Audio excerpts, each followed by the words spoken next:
todos montevideanos y bueno, todo el Uruguay, ¿no?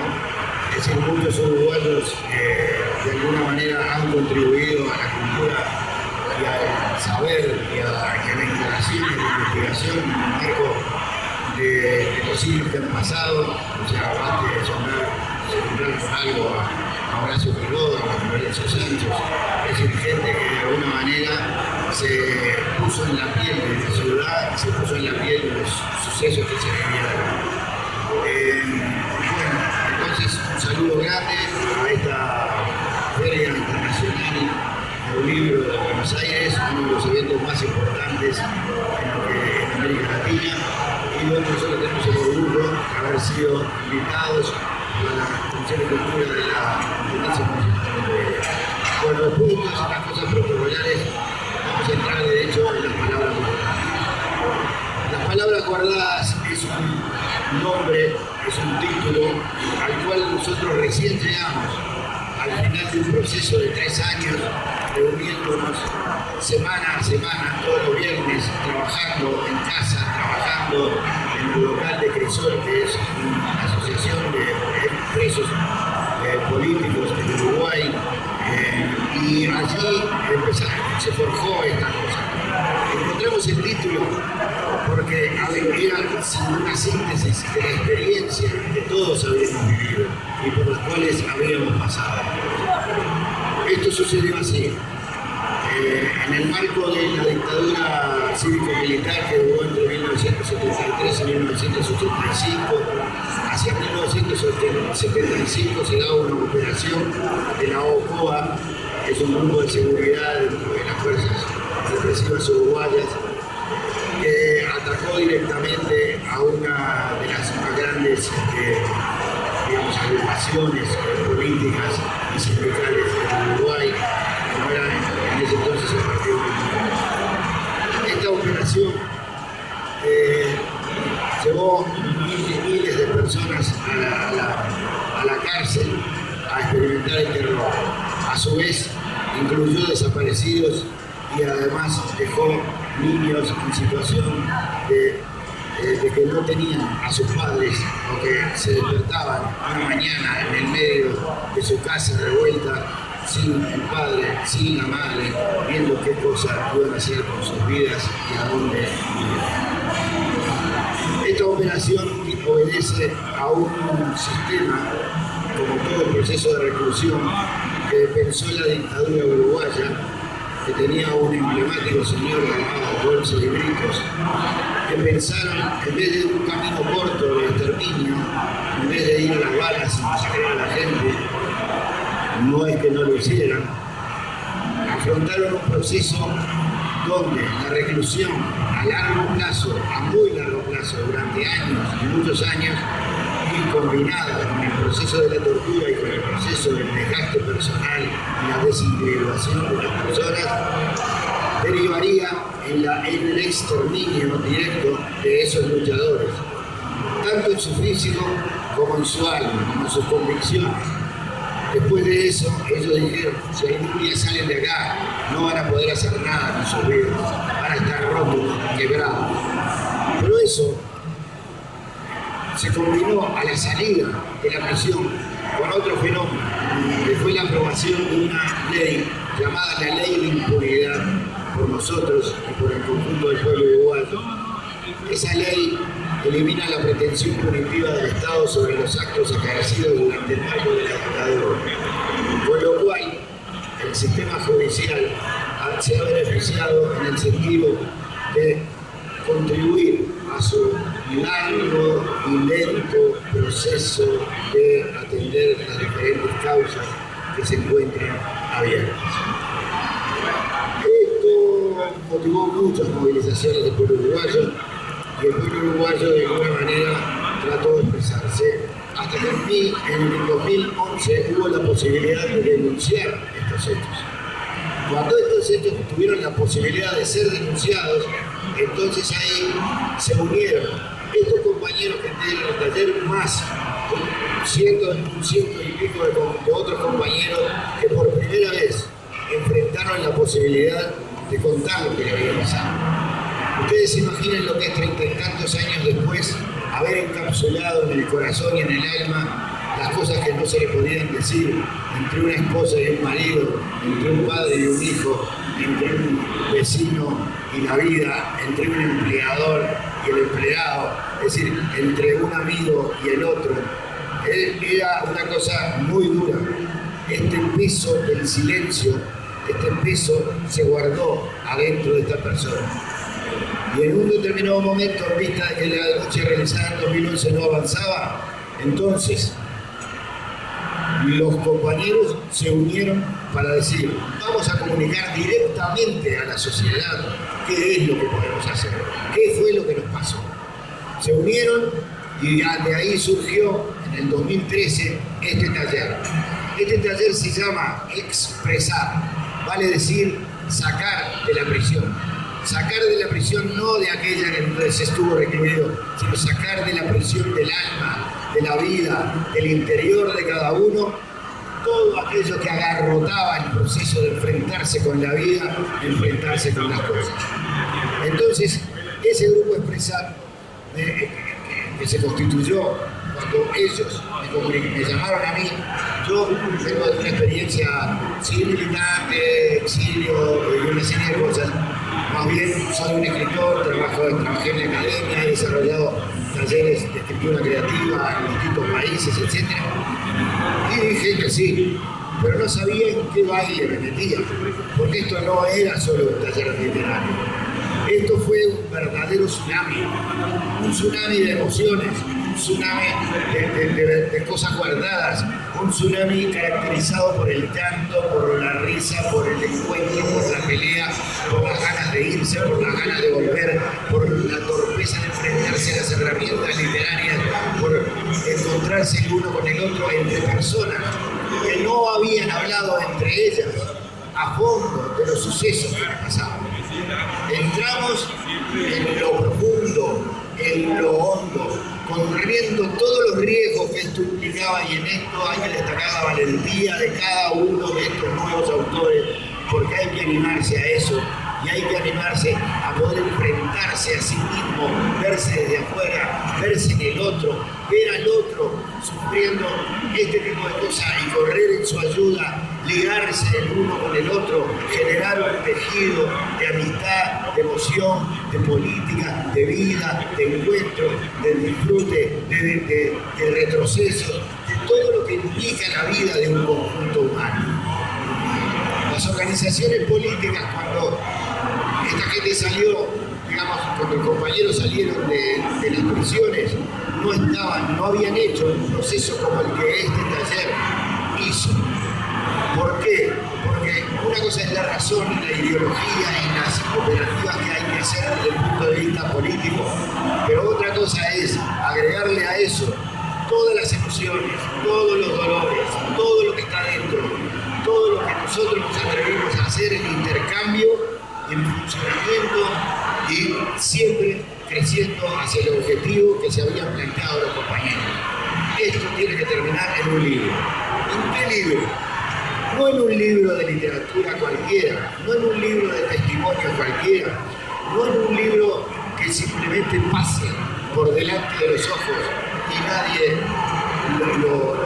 lo toma.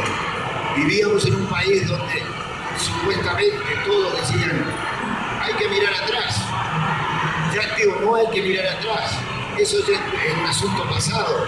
Los ojos en la nuca no ayudan a nada. Miremos hacia adelante y crezcamos. Nadie puede crecer hacia adelante si no es consciente de quién es. Y para saber quién es, tiene que saber cuál es su pasado, dónde está parado en el presente y hacia qué camino se enfrenta en el porvenir. Y no solo, sino en colectivo. Una de las cosas sustanciales de este taller ha sido el trabajo permanente y colectivo, donde todos los compañeros se apoyaron los unos a los otros, donde se enfrentaban a una cosa desconocida, porque ellos no escribían al principio de este taller y tuvieron que empezar a crear herramientas para poder expresarse. La palabra, las estructuras, el modo, los días, los acentos, desde la gramática hasta el final del efecto que un cuento, que un relato puede tener. Estos relatos partieron de las vivencias, de esas vivencias que en lo profundo encontramos y elegimos algunas, ayudamos a elegir algunas, otros la elegían menos, otros cambiaron esas cosas hasta que hubo un camino. Cuando hubo un camino empezamos a crecer y ese proceso fue un proceso complejo, duro, trabajado, pero al final del cual llegamos a un momento donde había una serie de relatos, había 20 relatos arriba de la mesa, había 13 nuevos autores y ellos en ese momento se preguntaron, pero ¿de verdad esto es un libro que nosotros podemos escribir? A ver, yo no soy Galeano, yo no soy Benedetti, yo no soy... Bueno, tampoco sos lo que sé Shakespeare, pero sos vos. Y lo que vos dijiste, además, concretado en la literatura, te digo que está bien. Bueno, vamos a ver, vamos a consultar. Ok, esas dudas de como un niño que se estrena, como la chica que va a enlazar a su nombre en el baile de 15, como la otra que mira a su hijo que acaba de nacer, ese nerviosismo era el nerviosismo de un colectivo compartido por todo el colectivo ante esa novedad. Entonces, nos dimos de cuenta, nosotros entregamos el libro, por ejemplo, a una institución importante que la iba a publicar. Pero ¿qué pasó?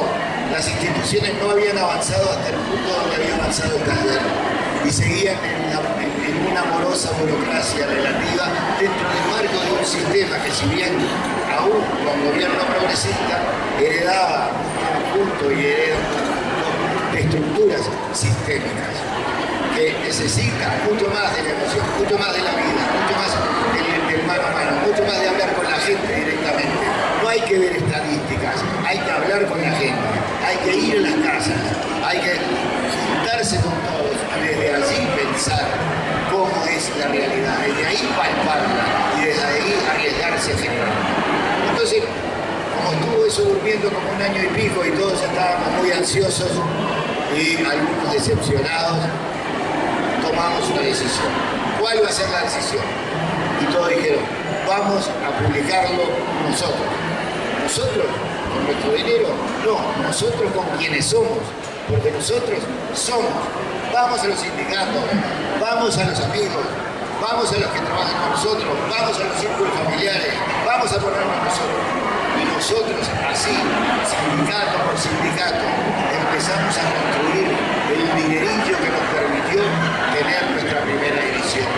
La tapa del libro, en la cual Carlitos trabajó muchísimo, porque fue decisivo por su conocimiento de tipografía y por haber sido uno de los resistentes más grandes, publicando una carta que salía a todos los uruguayos desde un sótano muy duro, del cual fue arrancado un 3 de noviembre de 1975. Es decir, él tenía un amigo en México, y este amigo en México era un artista plástico de primer nivel del Uruguay, que se había trasladado también porque muchas bocas no dijeron su nombre en el momento que no había que decirlo bajo las peores apremios. Este señor Valleiro nos mandó la cosa de allá. Y teníamos entonces una portada que es esta, que si ustedes la miran es bastante, una portada que se pone en la librería. Porque para nosotros no se trataba de que nos leyeran los que ya sabían, los que eran amigos nuestros, los que habían pasado por esto, los que ya no querían saber de nada también, sino que leyera el público, lector, todo, y en especial las nuevas generaciones, los jóvenes, esos que para los cuales el sistema estaba generando todas las fragmentaciones posibles. Le estaba diciendo, hacé la tuya, le estaba diciendo, no te importa el de al lado, le estaba diciendo, es decir, hoy la imagen viene por acá, hoy la imagen va por allá, hoy la tentación es esta, no sé cuánto. Ibas a una cancha en un barrio proletario y te encontrabas con que los campeones costaban 5.000 pesos uruguayos. Es decir, el objeto se había vuelto el deseo, y el deseo ya no era cambiar el mundo. Entonces había que volver a retomar ese contacto. ¿Por qué? Porque si no somos continuidad, si perdemos nuestra continuidad, si decimos adiós a la memoria, seguramente nos vamos a olvidar de quiénes somos. Y al olvidarnos de quiénes somos, cualquiera nos va a decir quiénes somos. y cualquiera va a venir y tomar el país por asalto a cualquier nivel. Es decir, y ya no se llamará Argentina, Uruguay, Paraguay, Brasil, nada, se llamará grandes compañías, se llamará otra cosa, se llamarán organizaciones internacionales, esas que siempre en el nombre de la democracia, como decía Martín, hacen la guerra. Entonces, el libro sale a la calle, empieza a recorrer, o sea, hacemos una presentación que nos asombra, sala llena en el estudio auditorio del Sodre, que es uno de los más grandes del país. Tuvimos que poner sillas, poner gente en el pasillo, gente que quedó afuera. La emoción que teníamos, porque este mismo video que estaba haciendo atrás es impresionante, porque este video está hecho con las fotos que están contenidas en el libro que les hizo Daniel. Entonces, bueno, nos asombramos nosotros mismos, nos sorprendimos. Hay un público que realmente se está interesando en eso, y ese público estaba dormido donde estaba, o nosotros estábamos dormidos que no lo veíamos, o nadie le propuso nada que fuera lo que había que proponer. Y entonces eso fue un momento absolutamente importante, porque a partir de allí decidimos hacer giras por el interior del país. Estuvimos en Rivera, en Melo, en La Paloma,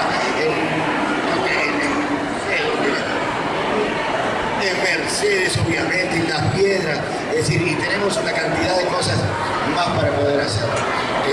Por otro lado, pasamos por los sindicatos, y en todos los sindicatos recibimos el contacto, y los sindicatos vendían nuestro libro, se lo vendían a sus propios, a los compañeros que integraban los sindicatos. Cerramos 2017 en la Central Obrera Única de Trabajadores del Uruguay, el PIT-CNT, que es la unificación de todo el movimiento obrero y que ha sido uno de los resistentes fundamentales de la obra. Entonces, cuando eso sucede, nosotros estábamos agotando la segunda edición y llega esta invitación maravillosa de la Feria Internacional del Libro de Buenos Aires y nosotros dijimos, bueno, cruzamos el charco, como dicen los uruguayos, cruzando el charco, es decir, como cruzaron los anteriores, como cruzaron lo que es Quiroga y todos esos, no nos vamos a comparar, pero cruzaron y las dos orillas se juntaron. ¿Por qué se juntaron las dos orillas? Porque acá y allá pasaron las mismas cosas, porque acá hubo Plan Cóndor, porque acá hubo identidades en la conducta represiva y eliminadora de los pueblos. ¿Por qué? Para instaurar un plan económico salvaje donde una pequeña minoría tenga el control sobre la inmensa mayoría, que si son esclavos no importa, ¿vio? Entonces, que es lo que desgraciadamente parece que como una nube redonda, todo va a ir maléfica y mágica, como decía Juan Ramón Jiménez, está empezando a amenazar de nuevo al continente. Y por eso hay que estar atento. Y estar atento es tener memoria, estar atento es saber quiénes somos, estar atento es ser capaz de empujar esto más allá. Los relatos, los 13 nuevos autores de este libro seguirán escribiendo o harán otras cosas. Pero lo fue importantísimo dos cosas.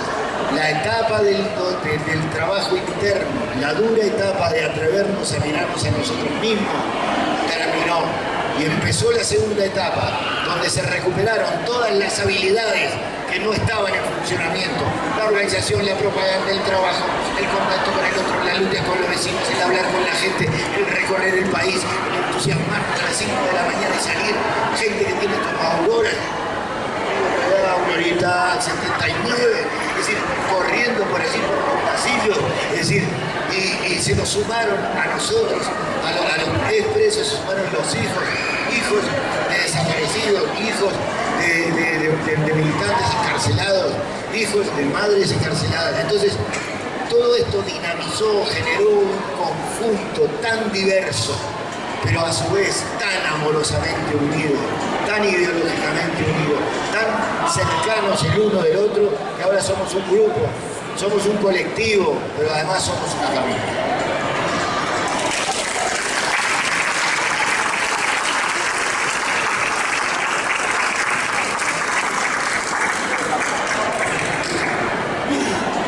Buenas tardes a todos, gracias por acompañarnos. Yo voy a abreviar un poquito la primera parte. Ya Luis ha dicho, somos expresos políticos, hijos de detenidos desaparecidos, y a raíz de una denuncia judicial Mayo por los abusos sufridos durante la dictadura, las personas tuvieron la necesidad de hacer un taller para contar. Lo primero era querer contar lo que había sucedido. Bueno, aquí entonces requirió aprender las técnicas y herramientas de la escritura creativa. Y entonces fue el taller con el profesor Luis Macio. Somos 13 los que integramos ese taller durante 3 años. Así surgieron entonces los 20 relatos que integran el libro que resultó de ese taller, las palabras faltadas que hoy estamos presentando para ustedes. Se trata del libro que surgió de la memoria y de ese diálogo muy frecuente o casi diario que mantuvimos con nuestro pasado y que ahora podíamos nombrar, porque era necesario reunir la dispersión de fragmentos de memoria. Desde que comenzamos el taller, fuimos buscando en cada detalle, en lo profundo de nosotros mismos, en cada silencio, ese ruido ahogado por violencia, las palabras que nos faltaban para nombrar.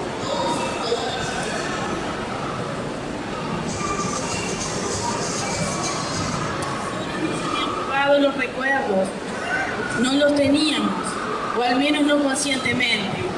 Dicen que escribir es circunscribir la falta, y aquí faltaban otros, faltaba completar los vacíos profundos de los silencios donde las palabras también faltaban. Faltaba ordenar tantos recuerdos atropellados y volver a armar un caos de puntos dispersos y transformarlo en historias.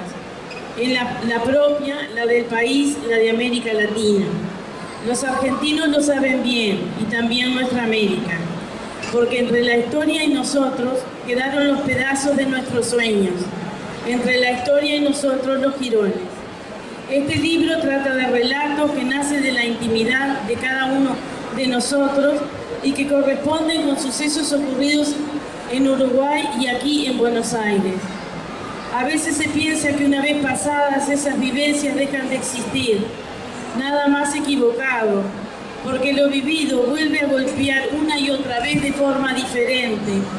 Y las consecuencias de aquellos hechos sufridos en el cuerpo y en el alma siguen sucediendo allí donde vayamos, allí donde nos encontremos, en Uruguay y en Argentina, pero también en Bélgica, en Cuba, en Bolivia, en Suecia, Paraguay, a donde nos haya llevado la vida y seguramente la memoria colectiva.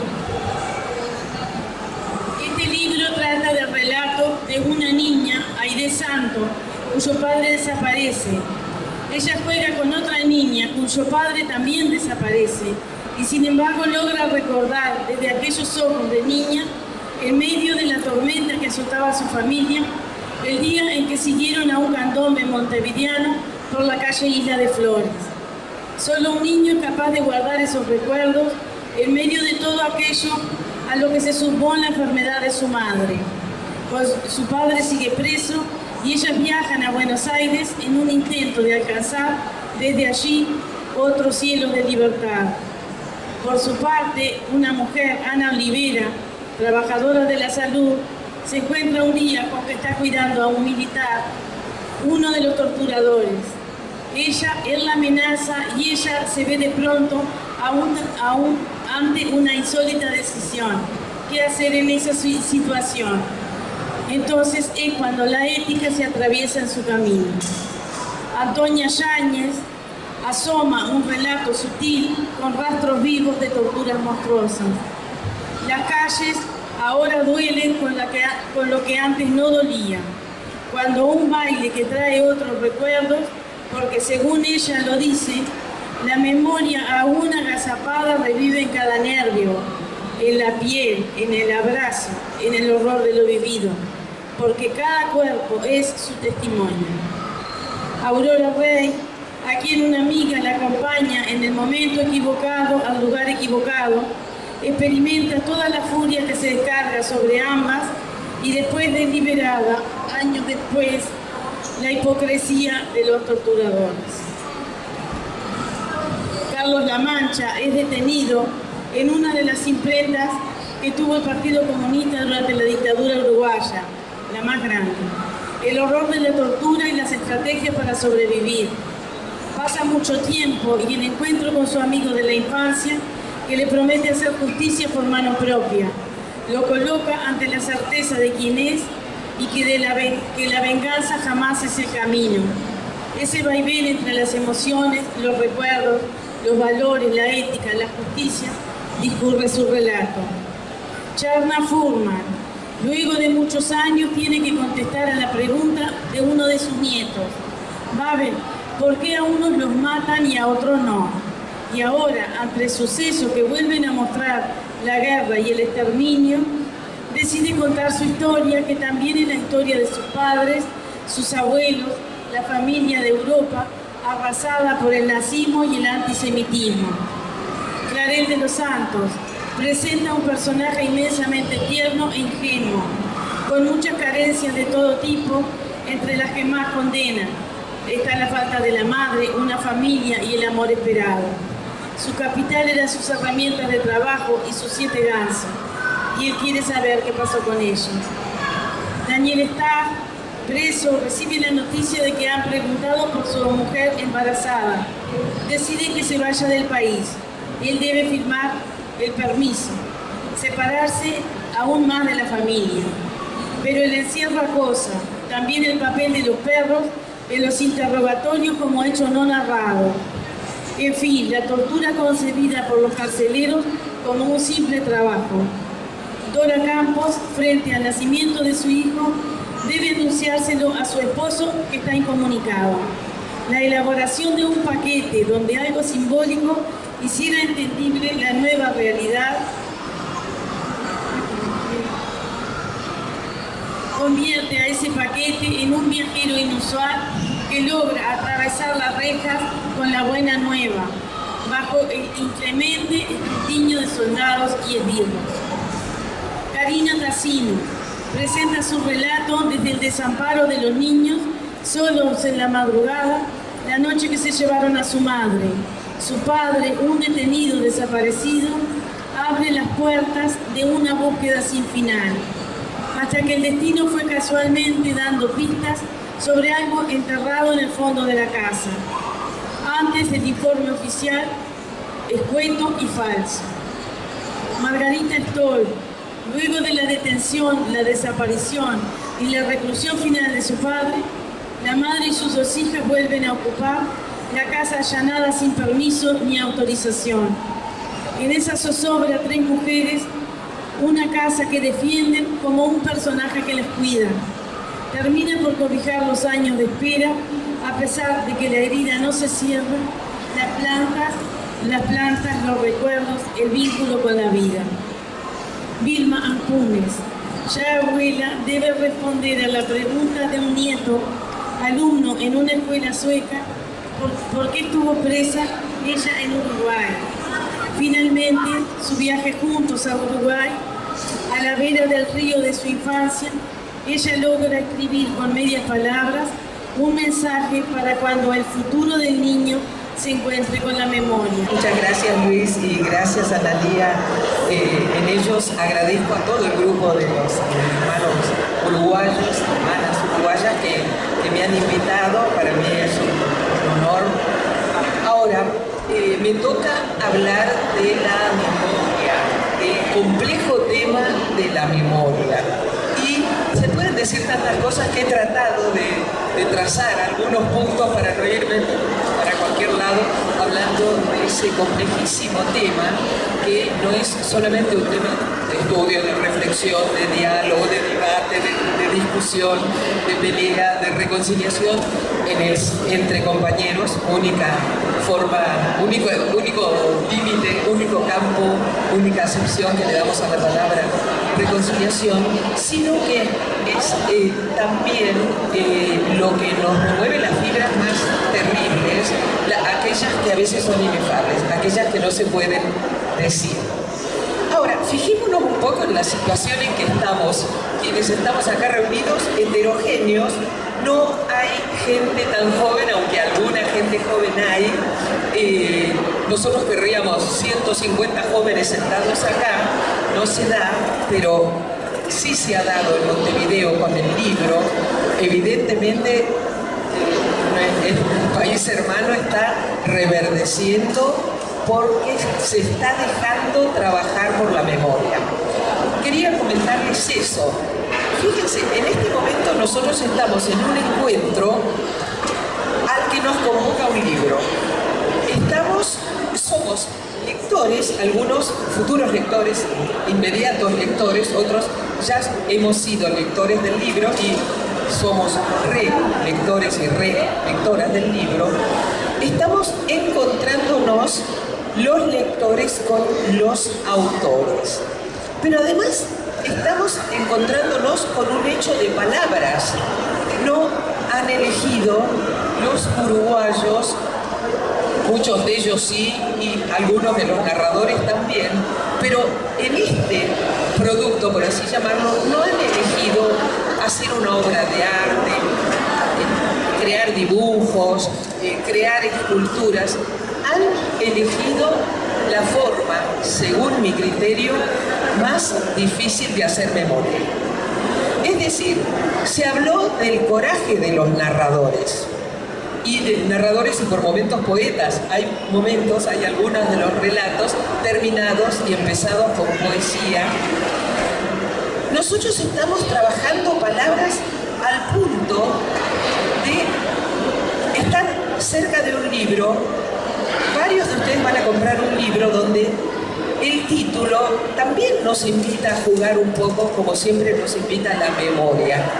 Palabras guardadas bajo llave y que nadie las conozca, o palabras que encierran en sí, como lo dice Luis por allí, como lo dice Luis en el libro, la palabra dadas.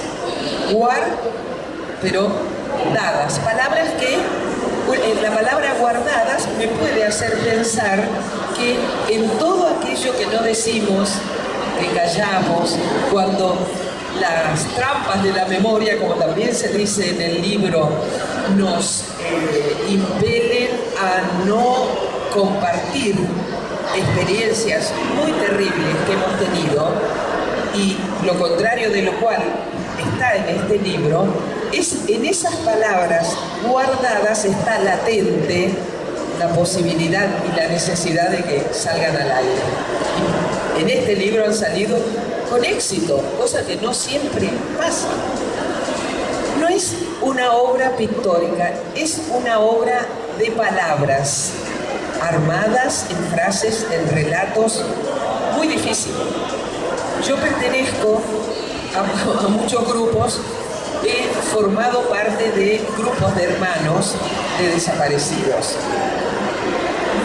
Muchos de nosotros, o varios de nosotros, como hermanos y hermanas, siempre hemos hablado de nuestros hermanos, podemos hacerlo con cierta fluidez.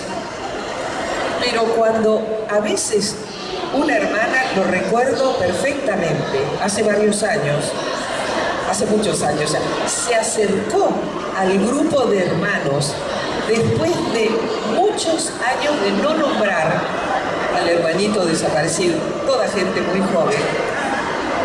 Debimos turnarnos para que la compañera llorara a gusto, es decir, a gusto, llorara su desesperación durante no menos de 5 horas. Desde su temprana adolescencia no había pronunciado el nombre del hermano. Y apenas llegó al grupo dijo,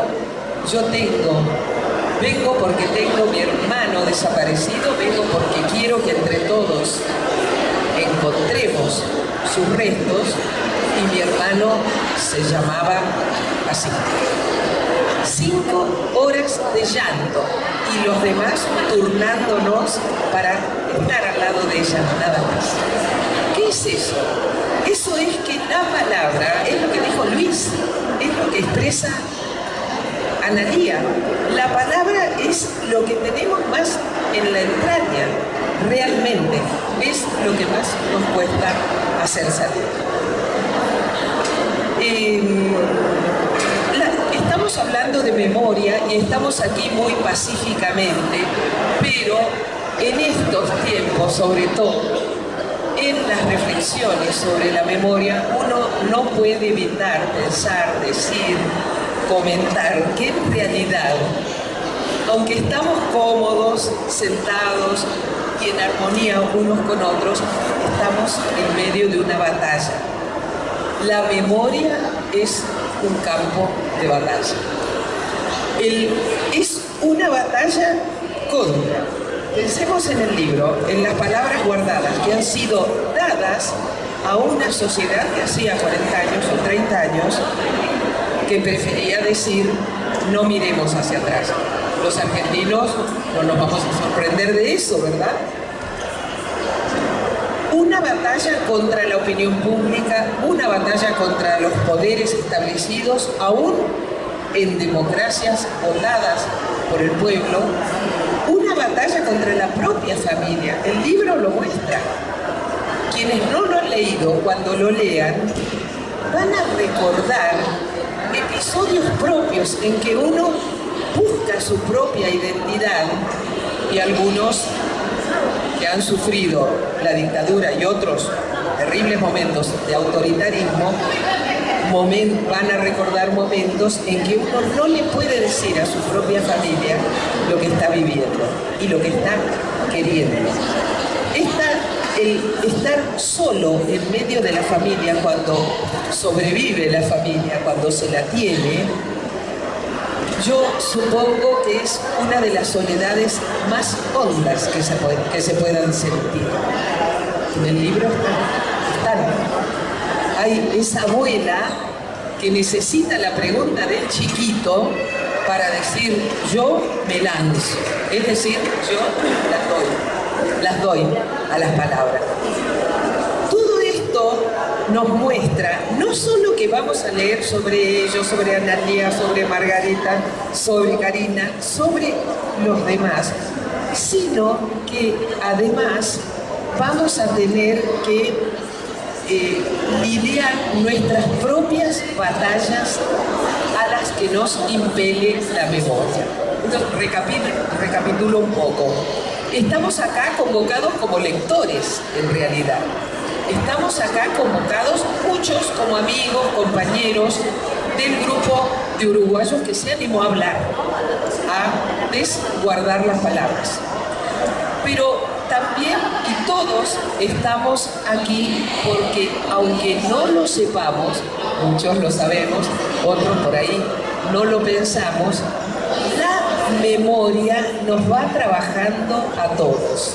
La memoria nos va trabajando y va formando aquello que hace que de un día para otro, o de un mes para otro, o en momentos inesperados, o tal vez en forma gradual, vaya cambiando, vaya modificándose nuestra identidad. Lo sabemos. La memoria es una de las monedas, es una de las caras de la moneda de la moneda de la identidad. Quiere decir que estamos aquí en un hecho para mí muy auspicioso, muy esperanzador, porque estamos ofreciendo aspectos de nuestra identidad a la comunión con lo que se dice en este libro. Es un libro dedicado en especial a la gente joven. ¿Qué es lo que desea uno? Próximas ediciones, próximos nuevos libros de palabras que dejan de estar guardadas y una juventud uruguaya, una juventud argentina y una juventud latinoamericana que vaya siendo lectora, es decir, vaya dejándose trabajar por la memoria que este libro propone. Yo incluso hice un poco de recuento muy desordenado y no profundo ni analítico de los recursos que se usan en este libro, porque en verdad que si no eran escritores, si los 13 que escriben aquí no son escritores consagrados, bueno, pocos les faltarán, porque utilizan los mismos recursos que los grandes escritores. Ejemplo, ustedes van a encontrar subtítulos. Subtítulo tal, subtítulo cual. Los hay que nos orientan un poquito sobre lo que después vendrá. Pero también los hay muy ambiguos, muy amplios, incluso por momentos en los subtítulos o fuera de ellos, porque hay bastantes subtítulos en los relatos cuando son prolongados. Pero también fuera de los subtítulos hay enigmas. Hay una señora de la cual se habla y recién, según mi criterio, al terminar el relato nos enteramos de que la narradora está hablando de su propia madre. Hay un individuo internado en un sanatorio, individuo que ofrece ciertos aspectos misteriosos. No les voy a decir cuál era el trabajo que la narradora encuentra en ese, que ejercía ese individuo, vale la pena leer el relato. Pero quiero decir, en el taller tienen que haberlo hablado. ¿Qué tal si yo estimulo la capacidad de adivinación, la capacidad de conjetura del lector? Eso lo hace Cortázar, lo hace Don Mario, lo hace todo el mundo. Es decir, han utilizado recursos sabiamente. Hay cortes en el tiempo. Los verbos por ahí dejan de estar en pasado, ¡zas!, se ponen en presente. Desde los viejos historiadores latinos, romanos, ese es un recurso que se utiliza. ¿Qué mejor que utilizarlo ahora para seguir compartiendo esto que la memoria nos está regalando, pero también que la memoria nos está haciendo hurgar? La pregunta es, surgen muchas preguntas. La pregunta es, como lector, ¿voy a disfrutar? Como lector, ¿lo voy a pasar mal? Como cuando vemos una gran película que nos lastima el alma. ¿Hay que verla? ¿No hay que verla? La maestría, si la memoria utiliza a la maestría para llegarnos y sacudirnos un poco, yo por lo menos le doy la bienvenida. A veces la narración va corriendo y por ahí usas un poema o un diálogo o un cambio en el tiempo o un paisaje. Entonces, el paisaje es enormemente importante. Siempre he considerado, antes adolescente leía novelas que no requerían de mí un esfuerzo de la memoria o no hurgaban en mi memoria, ni me lastimaban en nombre de la memoria, donde había paisajes, montones de novelas. Bueno, ¿cómo es el autor de la vida breve? Un grandísimo narrador uruguayo, que Onetti. En Onetti hay mucho paisaje y está transido. Yo me acuerdo de, y esto es fuera del libro, me acuerdo de alguno de los libros, ahora no me acuerdo en cuál, de Onetti, en que yo aprendí que cuando determinadas tablas, determinado barracón o determinado paisaje, además de ser gris, desolado, además está húmedo y es frío, es peor. Si esa desolación fuera en el trópico y uno no sintiera ese frío, se sentiría mejor. Faulkner también utiliza el frío en forma dramática, ¿verdad? En los relatos se acentúa lo duro que es escribir. Por suerte, no hace falta deducirlo muchas veces, otras no.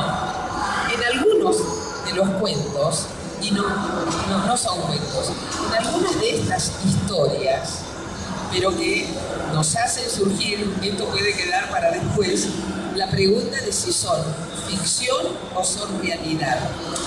¿Son realidad una foto que se le saca a una persona? ¿Es realidad? Tal vez ni siquiera esa foto lo es.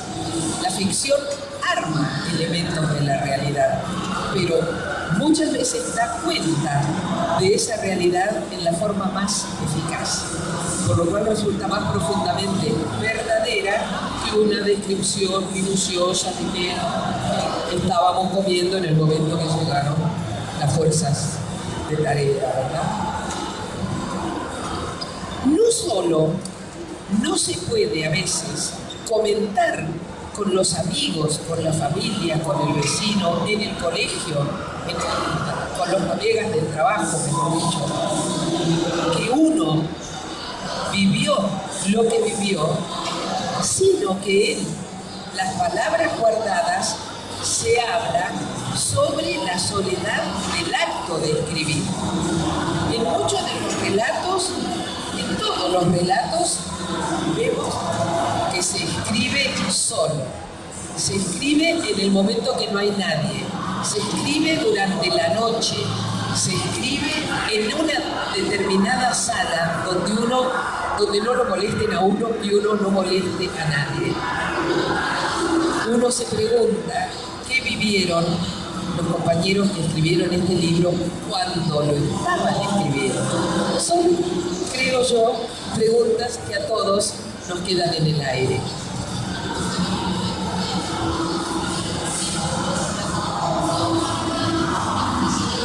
Hay una voluntad de estilo. Bueno, basta escuchar lo que dijo Analía. Analía habló de cada uno, muy brevemente, de cada uno de sus compañeros, amigos, familia, como se ha dicho. Dijo muy brevemente, explicó muy brevemente el meollo de aquello que esa compañera ha escrito. Y por momentos me hubiera querido yo recordar alguna frase de Analía para decirla, porque al presentar el trabajo, ella también ha tenido voluntad de estilo. Ella es un escritor. Está hablando sobre aquello que le trabaja por dentro y por fuera la memoria con voluntad de expresarse con determinado estilo.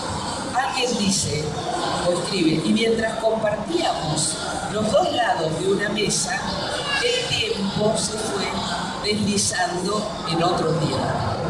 Y esto en un relato que no es pretendidamente poético, sino narración pura y dura, o titular El rumor de la memoria. El rumor de la memoria es una metáfora que a mí me hace pensar, como me hace pensar nuestro tango Los Mareados, cuando se lanza esa frase increíble que es, creo que es en Los Mareados: hoy vas a entrar en mi pasado.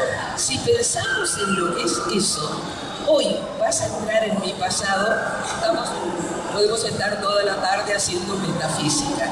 El rumor de la memoria quiere decir que la memoria se vuelve un estímulo o un dolor sensorial. Afecta mis sentidos y me hace escuchar lo que quiero escuchar o lo que no quiero seguir escuchando. Ustedes van a encontrar también lo pequeñito. Esas son cosas bastante conmovedoras. Lo pequeñito. Hay algún relato donde una listita chiquita así, no tal vez el centro del relato, pero sí el objeto, diré, puesto bajo la luz despiadada, así, frontal de la memoria. Me hace acordar, en este momento se me ocurre comentar algo que hizo una madre de Plaza de Mayo de La Plata, que era, me parece que era de Lina de Alaye, pero no estoy segura. Una madre de La Plata viajaba todos los jueves a la Plaza de Mayo, cuando se estableció la ronda en la plaza. Esa madre no escribía memorias, pero sí guardaba los boletos del colectivo en que venía, del ómnibus que tardaba 1 hora y pico en que ella llegaba, y creo que otro colectivo tomaba en Buenos Aires. En esos colectivos, en esos boletos un poquito más grandes, de La Plata a Buenos Aires, y los chiquitos que antes se usaban en los colectivos, muy chiquititos, en los cuales buscábamos el número Capicúa, el número del palíndromo, digamos, el palíndromo. En esos boletos ella iba escribiendo todo lo que pasó. La colección de boletos un poco más grandes y un poco más pequeños se conserva, se muestra, si uno la quiere ver, en el Archivo Provincial de la Memoria, en la Comisión Provincial de la Memoria. Es decir, todo nos puede servir para fundamentar la memoria y hacer conocer lo que hemos vivido, lo que tantos han compartido y aún no pueden expresar, y lo que, como el coraje que se plasmó en esta publicación, sí han podido dar, han podido sacar. Ya es la hora, ya dejamos solamente esto. 2 orillas, Uruguay y Argentina. Vamos a empezar por Uruguay y Argentina, pero yo creo que en media hora de charla han surgido como 6 proyectos. Proyectos que tienen que ver con el entusiasmo que despierta este libro y con el patadón, digamos, el empujón que da a las tareas de la memoria un libro como este. Trabajar juntos porque la memoria nos impele, qué mejor. Lo que hemos decidido es que el libro va a ser el signo de nuestro trabajo más que antes. Siempre hemos trabajado, por lo menos los familiares, los expresos, mucha gente de los sindicatos argentinos y uruguayos han trabajado juntos. Lo que queremos es seguir haciéndolo y hacerlo con mayor dimensión. Muchas gracias.